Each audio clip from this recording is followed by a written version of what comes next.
अंबेडकर नगर में अवैध नशीली दवाओं के खिलाफ कार्रवाई जारी है। जहां 29 जनवरी को अंबेडकर नगर के 18 थानों में दर्ज 99 मामलों में से संबंधित लगभग 666 किलोग्राम अवैध नशीली दवाएं, जिनकी अनुमानित कीमत लगभग 5 करोड़ रुपए है, उनको नष्ट किया गया है। बताया जा रहा है कि गृह मंत्रालय सरकार के अधीन एक अभियान चलाया जा रहा था, जिसमें एनडीपीएस से संबंधित जो भी सामान काफी दिनों से थानों पर पड़े हैं, जिनका न्यायालय से निर्णय हो चुका है और जिनका न्यायालय द्वारा नमूना लिया जा चुका है, उनके निस्तारण करने की प्रक्रिया में अंबेडकर नगर जनपद के कुल मिलाकर 18 थानों पर रखे सामानों का निस्तारण न्यायालय से लेकर कराया गया। देखिए, गृह मंत्रालय भारत सरकार के अधीन एक अभियान चलाया जा रहा था, जिसमें एनडीपीएस से संबंधित जो भी माल थानों पर बरामद हुए हैं, पूर्व में बहुत दिनों से थानों पर पड़े हुए हैं, जिनका माननीय न्यायालय से निर्णय हो चुका है, या कम से कम जिसमें जो है कि एफएसएल की रिपोर्ट आ गई हो और माननीय न्यायालय के समक्ष नमूना ले लिया गया हो, उनका निस्तारण कराया जाए। जिसके क्रम में डीजीपी महोदय द्वारा ऑपरेशन क्लीन अभियान भी चलाया जा रहा था।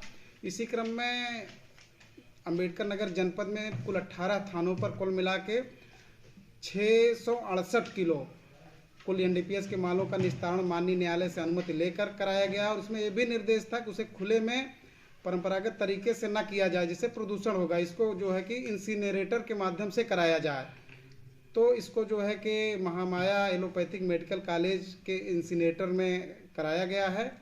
और जो माल डिस्ट्रॉय कराया गया उसकी कीमत लगभग 5.5 करोड़ रुपए रही है, अनुमानित कीमत।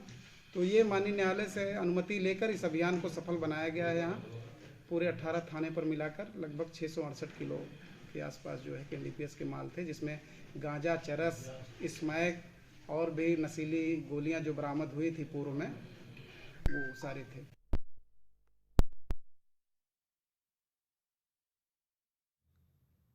कानपुर के चौरसिया समाज ने आयोजित सामूहिक विवाह और परिवार परिचय सम्मेलन का भव्य आयोजन किया, जहां कार्यक्रम को भव्य रूप से संपन्न कराने के लिए समाज के पदाधिकारी और सम्मानित सदस्यों की तृतीय बैठक संपन्न कराई गई। बैठक में कार्यक्रम के सभी सहायक समितियों के पदाधिकारी को कार्य आवंटन कर जिम्मेदारी से कार्यक्रम को संपादित करने का प्रण कराया गया। इसमें अतिरिक्त समाज को और अच्छे ढंग से संगठित करने पर चर्चा की गई। मेरा नाम चंदा चौरसिया है और आज की जो 23वीं बैठक है चौरसिया समाज कानपुर की, इसके अंतर्गत आज 2 मार्च को होने वाले महासम्मेलन के लिए सब कार्यक्रम को निर्धारित किया गया है, जिसमें हमने यह डिसाइड किया है कि महिला मंडल कौन से कार्य करेगी और इसके अंतर्गत कितने टीमें बनाई जाएंगी।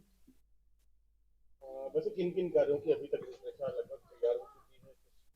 परिचय सम्मेलन की रूपरेखा अधिकतर तैयार हो चुकी है और विवाह मंडल में जयमाल का कार्यक्रम किस तरह से आयोजित किया जाएगा और फेरों के लिए कौन कौन महिला मंडल तैयार किया जा रहा है।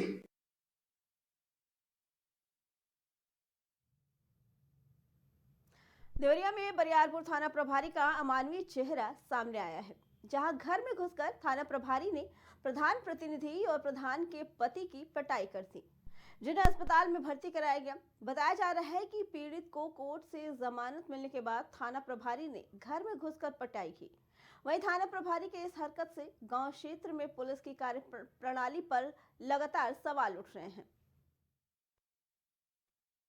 हम ग्राम प्रधान चेयरमैन बोल रहे हैं। हमारे पति और हमारे ससुर को घर में से खींच के बरियारपुर थाना की पुलिस और एसओ कंचन राय खींच के मारे हैं लोग। उनका पैर टूट गया है और कोई इन लोगों पर वो नहीं था। हमारे ससुर जमानत से छूट के आए हैं तो भी इनको घर में से खींच के मारे हैं लोग। हमारे ससुर हार्ट के पेशेंट हैं, हमारे पति ब्रेन के पेशेंट हैं। ऐसे लोगों को जानते हुए भी वो लोग मारे हैं और 10 मीटर दूर ले जाके बाहर पूछ रहे हैं लोग हमारे पति से, तुमको मारे नहीं है। हाँ, मारने के बावजूद पूछ रहे हैं लोग कि मारे नहीं है तुमको। अब पेशेंट क्या बोलेगा उस टाइम पे, मरीज क्या बोलेगा उस टाइम पे। इतना मारने के बाद जो मरीज चल नहीं पा उसको दरवाजे से घसीटते हुए लेके जा रहे हैं ये लोग।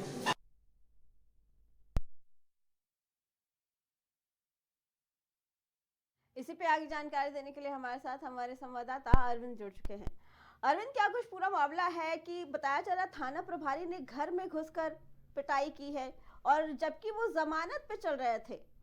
जी, जी बिल्कुल अच्छा जी, मैं आपको बता दूं ये देवरिया जनपद के बरियारपुर क्षेत्र का मामला है, जो मीर देवरिया बोला जाता है। कुछ दिन पहले एनआई एक्ट में कोर्ट से एक आरोपी को जमानत मिल चुकी थी जी। और एनआई के मामले में ये लोग पुलिस गई थी पकड़ने के लिए, तो कुछ हाथापाई की मामला आ रहा था सामने, उसमें लेके ये गंभीर धाराओं में सब पे मुकदमा दर्ज कर दी थी। बरियारपुर 100 चल रहा है।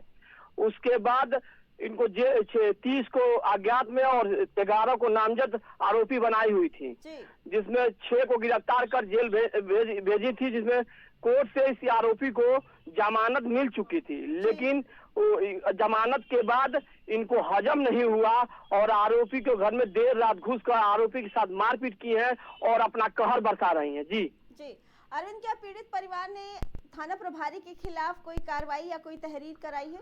जी, पीड़ित परिवार के परिजन ने अपना वीडियो को वायरल किया है और तहरीर भी पुलिस अधीक्षक द्वारा लिखी गई है कि इन पे कार्रवाई हो, क्योंकि उसको कोर्ट की जमानत देने के बाद भी ऐसे पुलिस वालों पे सवालिया निशान खड़े हो रहे हैं कि ऐसे जनपद में ऐसे पुलिस वालों को थाना का कमान दे दिया जाता है। एक तरफ डीजीपी का आदेश आता है कि कोई भी अपना आपा न खोए, कोई भी अधिकारी, कोई पुलिसकर्मी पुलिस का अपना आपा न खोए, लेकिन ये देख सकते हैं कि कैसे बरियारपुर एसओ कंचन राय अपना आपा खो दी है और लगातार पीड़ितों के घर में घुस के आए दिन मारपीट करती नजर आ रही हैं और कैसे ये कर और धमका रही हैं कि अगर जो तुम आरोपी को पकड़वाए नहीं, उसके पिता को धमका रही हैं, तो मैं तो तुमको आए दिन ऐसे ही कहर बरसाऊंगी। जी अरविंद, आपका बहुत बहुत धन्यवाद।